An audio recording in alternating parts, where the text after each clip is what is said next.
सभी को मेरा बहुत बहुत प्रणाम है। और मैंने अपने पिछले वीडियो में आपको बहुत अच्छी बहुत सुंदर कथा सुनाई जो भगवान कृष्ण के जीवन से संबंधित थी, और हमें उस कथा से बहुत कुछ सीखने को मिलता है। और आशा करती हूँ कि आपको भी वो कथा प्रेरित की होगी आपके जीवन में आगे बढ़ने के लिए। और हम आज श्री रामचरितमानस के पाठ को करेंगे, और उस पाठ में मैं आज आपको ये बताने वाली हूँ कि हम लोगों को ये तो बहुत बिल्कुल पता है कि श्री रामचरितमानस को रचित गोस्वामी तुलसीदास जी द्वारा किया गया था, लेकिन उसकी शुरुआत कैसे हुई, उसे सबसे पहले किसने सुना, कहा, उसके बारे में मैं आज आपको अपने पाठ में बताऊंगी। तो आप लोग ध्यान से सुनिएगा, जो इस प्रकार है। जाग बलिक जो कथा सुहाई, भारत द्वाज मुनि बरहि सुनाई, कहिहूँ सोई संवाद बखानी, सुनहु सकल सज्जन सुख मानी। अर्थात मुनि याज्ञवल्क्य जी ने जो सुहावनी कथा मुनि श्रेष्ठ भरद्वाज जी को सुनाई थी, उसी संवाद को मैं बखान कर कहूँगा। सब सज्जन सुख का अनुभव करते हुए उसे सुने। शंभु कीनय चरित सुहावा, बहुरी कृपा करी उमहि सुनावा, सोई शिव काक भुसुंडी दीन्हा, राम भगत अधिकारी चीन्हा।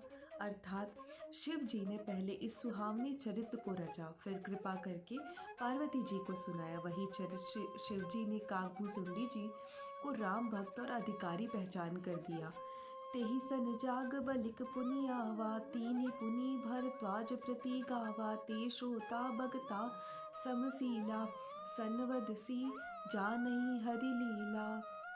अर्थात उन काकभूसुंडी जी से फिर याज्ञवल्क्य मुनि जी ने पाया, और उन्होंने फिर उसे भरद्वाज जी को गाकर सुनाया। वे दोनों वक्ता व श्रोता समान शील वाले व समदर्शी हैं, जो वह हरि की लीला को जानते हैं। राम कथा कलि कामद गाई, सुजन संजीवनी मोरी सुहाई, सोई वसुधात सुधा तरंगिनी, भय भंजनी भ्रम भेक भुअंगिनी। अर्थात राम कथा कलयुग में सब मनोरथ को पूर्ण करने वाली कामधेनु गाय है। वह सज्जनों के लिए सुंदर संजीवनी जड़ी है। पृथ्वी पर यही अमृत की नदी है। जन्म मरण रूपी भ्रम का नाश करने वाली वह भ्रम रूपी मेंढकों को खाने के लिए सर्पिणी है। इस प्रकार हमने इस पाठ से यह जाना कि सबसे पहले हम लोगों को ये तो पता है कि इसकी रचना गोस्वामी तुलसीदास जी द्वारा की गई थी, लेकिन सबसे पहले इसे रचा भगवान शिव जी ने था, और भगवान शिव जी ने सुहावनी कथा को पार्वती माता को कृपा करके सुनाई, और उसके बाद काकभूसुंडी जी को राम भक्त जानकर उन्हें यह कथा सुनाई। और उसके बाद जो है वो काकभूसुंडी जी से याज्ञवल्क्य मुनि और उसके बाद भरद्वाज जी के पास गई। इस प्रकार यदि हम देखें तो इसकी शुरुआत, यदि हम बात करें गोस्वामी तुलसीदास जी की, तो गोस्वामी तुलसीदास जी को वराह क्षेत्र में उनके गुरु जी ने इस कथा को सुनाया, लेकिन उस समय गोस्वामी तुलसीदास जी बहुत छोटे थे, बचपना था उनमें, तो उन्होंने उस कथा को उतने ध्यान से नहीं सुना, नहीं समझा। तो उनके गुरु जी ने उन्हें बार बार इस कथा को सुनाया, और उससे प्रेरित होकर गोस्वामी तुलसीदास जी ने श्री रामचरितमानस की रचना की, जो कि इस कलयुग में बहुत ही मायने रखने वाली है। और जो लोग इसे सुन लें, पढ़ लें, उसके लिए तो बिल्कुल एक उसके जीवन के उद्धार के बराबर है। और यदि हम बात करें तो ये कितनी प्रिय है भगवान को, तो यह राम जी को पवित्र तुलसी के समान प्रिय है। यह जीव को मुक्ति देने के लिए मानो काशी के समान है। और राम कथा शिव जी को नर्मदा के समान प्यारी है, सुख संपत्ति की राशि है, प्रेम की परम सीमा है। इस प्रकार श्री रामचरितमानस की बहुत ही अलग महत्ता है, जो हमारे जीवन में कल्याण करने वाली है।